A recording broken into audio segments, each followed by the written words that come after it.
Hey everyone! In this video, I'll show you how to log into the EA Sports FC Companion app using your PC or laptop. Whether you're managing your Ultimate Team or just checking your FUT progress, this guide makes it easy. Let's get started! Step 1. First, open your preferred browser and go to www.ea.com.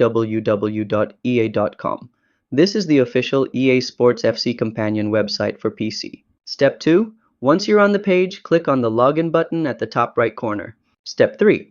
Now, sign in using your EA account credentials. That means the same email and password you use for FIFA Ultimate Team on console or PC. Step 4. If prompted, complete the two-factor authentication by entering the verification code sent to your email or Authenticator app. Step 5. Once logged in, you can now manage your FUT squad, make transfers, open packs, and check objectives, all from your desktop. Bonus tip: make sure you've already played Ultimate Team on your console or PC before trying to log in.